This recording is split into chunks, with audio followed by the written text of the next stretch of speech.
जय श्री कृष्णा, जय श्री राम आप सभी को।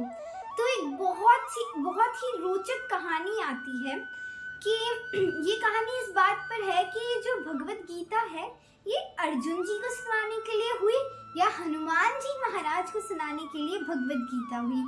तो आइए ये रोचक सी स्टोरी हम जानते हैं। तो ये स्टोरी कुछ ये है कि एक बार हनुमान जी एक वन में थे।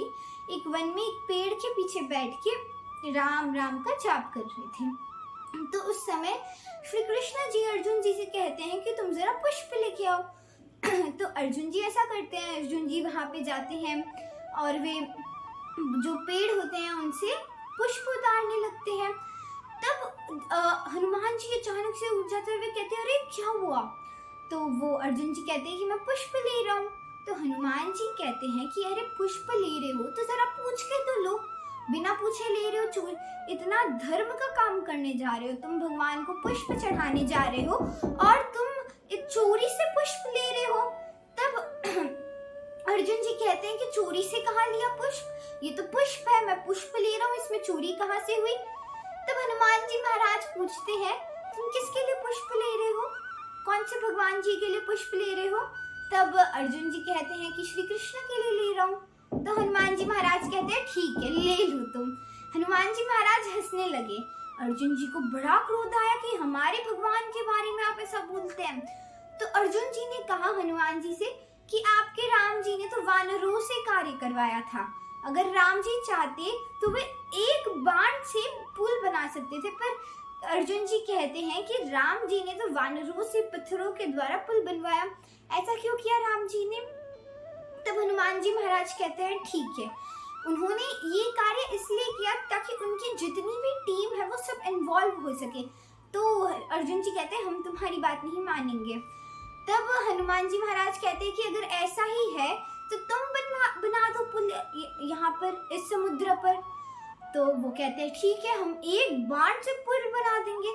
हनुमान जी महाराज कहते हैं कि वो जो पुल बना था वहां पे बहुत सारे वानर, बहुत सारे जन गए थे, परंतु तुम्हारे इस पुल पे अगर श्री राम जी का एक वानर भी चला गया तो भाई बहुत बड़ी बात है। तब हनुमान जी महाराज खड़े हो जाते हैं। अर्जुन जी प्रतिज्ञा लेते हैं कि मैं क्षत्रिय हूँ, मैं प्रतिज्ञा लेता हूँ कि अगर ये जो पुल है ये डूब गया तो मैं खुद को अग्नि में समर्पण कर दूंगा, मैं अग्नि में चला जाऊंगा। तो उस टाइम वे पुल बनाते हैं और हनुमान जी महाराज अपना विकराल स्वरूप धारण करते हैं और जैसे ही वे अपना एक कदम उस पर रखने जाते हैं एक पत्थर पर, वह डूब जाता है। अब अर्जुन जी महाराज ने तो प्रतिज्ञा ली थी कि हमें अग्नि में जाना है।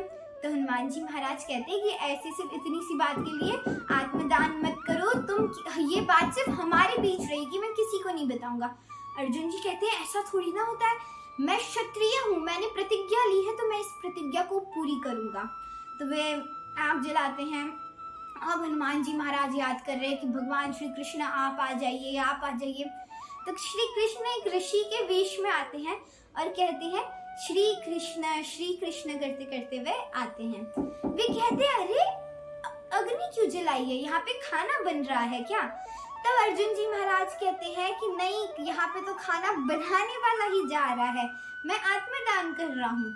तब जब श्री कृष्ण जी सब बात जानते हैं तो वे कहते हैं अर्जुन जी पूछते हैं कि मैं सही कर रहा हूँ कि नहीं। श्री कृष्ण कहते हैं तुम तो बहुत सही कर रहे हो, प्रतिज्ञा जो हम लेते हैं उसका पालन करना चाहिए। हनुमान जी महाराज कहते हैं कि भगवान श्री कृष्ण तो इसे और जल्दी भेज देंगे। तब श्री कृष्ण कहते हैं कि जब आप दोनों के बीच में ये जब चीज हुई तब इसके बीच में कोई निर्णय करने वाला था? वे कहते हैं नहीं। तो श्री कृष्ण कहते हैं कि आओ फिर से हम करते हैं, क्योंकि बिना निर्णय करने वाला हो और आप दोनों ही खुद के बीच में ये प्लेज कर रहे हो।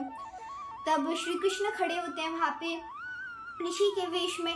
फिर से अर्जुन जी बड़ा सा पुल बनाते हैं एक तीर के द्वारा। अब हनुमान जी महाराज विकराल स्वरूप धारण करते हैं और जब वे विकराल स्वरूप धारण करते हैं और अपना पैर रखते हैं उस पत्थर पर तो वह नहीं डूबता।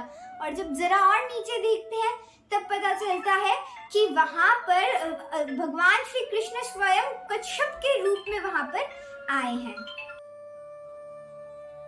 हनुमान जी महाराज और अर्जुन जी के बीच में ये शर्त लगी थी, ये चीज हुई थी कि अर्जुन जी ने कहा कि अगर ये पुल डूब गया तो मैं आत्मदान कर दूंगा, और हनुमान जी ने कहा कि अगर ये मतलब अगर हम कर नहीं पाए, हम ये पुल को नहीं डुबा पाए, तो जो तुम कहोगे वह हम करेंगे। तब ऐसा ही हुआ, भगवान श्री कृष्ण कश्यप के रूप में नीचे आ जाते हैं और वे पुल को गिरने नहीं देते हैं।